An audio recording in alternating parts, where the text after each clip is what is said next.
tentang variasi individu. Jadi, variasi individu... Kenal dulu gak sih? Oh iya. Perkenalkan, nama saya Natasha Lia Putri. Saya Clara Audi Permatahati. Saya Tri Angelina. Yuk kita langsung aja ke pembahasan selanjutnya. Hai teman-teman, sebelum kita membahas materi utama kita yaitu variasi individu dalam pembelajaran, ada baiknya aku beritahu kalian dulu nih, apa sih psikologi belajar itu? Apa ya? Jadi, psikologi belajar itu adalah cabang ilmu psikologi yang mempelajari tentang proses dan fenomena belajar pada manusia. Nah, psikologi belajar ini juga berfokus pada bagaimana manusia itu memperoleh, menyimpan, dan menggunakan pengetahuan. Dengan mempelajari psikologi belajar ini juga, kita dapat memahami bagaimana manusia belajar. Apa saja yang mempengaruhi proses belajar? Dan bagaimana memanfaatkan pengetahuan tersebut untuk menciptakan lingkungan belajar yang optimal. Nah, hal ini sangat penting, terutama dalam konteks pendidikan dan pelatihan.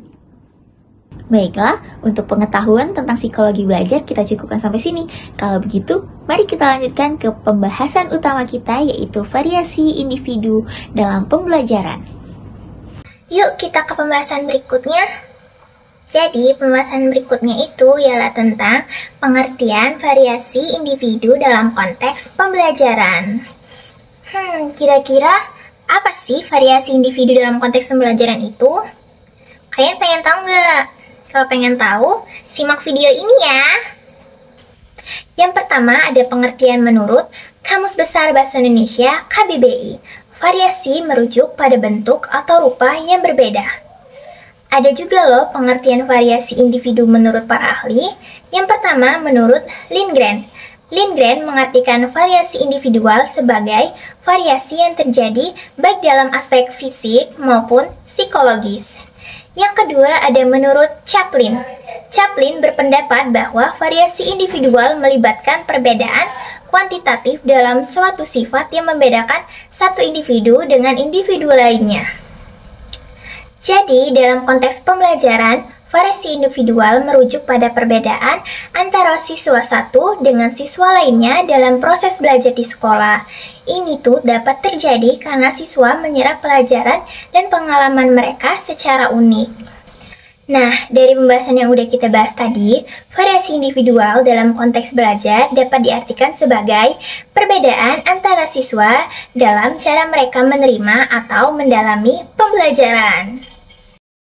Nah, selanjutnya kita akan membahas tentang gaya belajar dan variasi individual. Yang pertama, itu ada gaya belajar pada saat penerimaan pembelajaran. Nah, ada dua nih. Yang pertama, itu ada file dependence. File dependence ini merujuk pada siswa yang cenderung memulai proses pembelajaran ketika mendapatkan arahan dari orang lain, seperti dari guru ataupun orang tua. Nah, sedangkan yang satunya itu ada file independence. File independence ini cenderung merujuk pada siswa yang memulai proses pembelajaran secara mandiri, tanpa menunggu adanya arahan dari orang lain. Nah, selanjutnya itu ada gaya berpikir siswa dalam menerima pelajaran. Yang pertama itu ada pola berpikir secara preseptif. Pola berpikir secara preseptif ini cenderung merujuk pada siswa yang mengatur dan menjalin hubungan antara informasi yang diterimanya untuk memahaminya secara holistik. Siswa dengan pendekatan ini biasanya mencatat inti dari informasi yang diterimanya.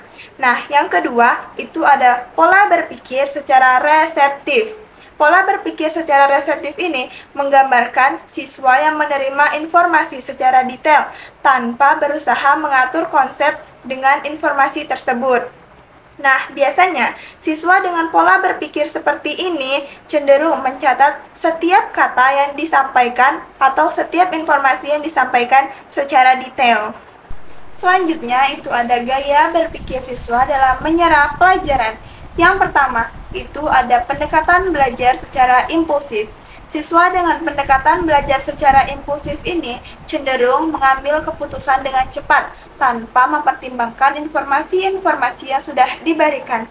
Yang kedua, itu ada pendekatan belajar secara reflektif. Siswa dengan pendekatan belajar secara reflektif ini cenderung lebih merenung dan mempertimbangkan informasi-informasi yang sudah diberikan dalam mengambil suatu keputusan untuk memahaminya. Nah, yang terakhir, ini ada gaya berpikir siswa dalam memecahkan masalah. Yang pertama, pendekatan berpikir secara intuitif. Siswa dengan pendekatan berpikir secara intuitif ini cenderung lebih mengandalkan intuisi atau perasaan mereka dalam memecahkan suatu masalah atau merespon suatu pertanyaan. Yang kedua, pendekatan berpikir secara sistematis. Nah, siswa dengan pendekatan berpikir secara sistematis ini tidak mengandalkan metode coba-coba, melainkan langsung melakukan pendekatan yang sistematis. Nah, biasanya mereka memulai dengan memahami struktur permasalahan, mencari data yang relevan, serta mencari alternatif jawaban yang sesuai untuk permasalahan atau menjawab pertanyaan dari permasalahan tersebut. Nah, gimana nih penjelasannya? Mudah dimengerti bukan? Semoga bermanfaat. Bye!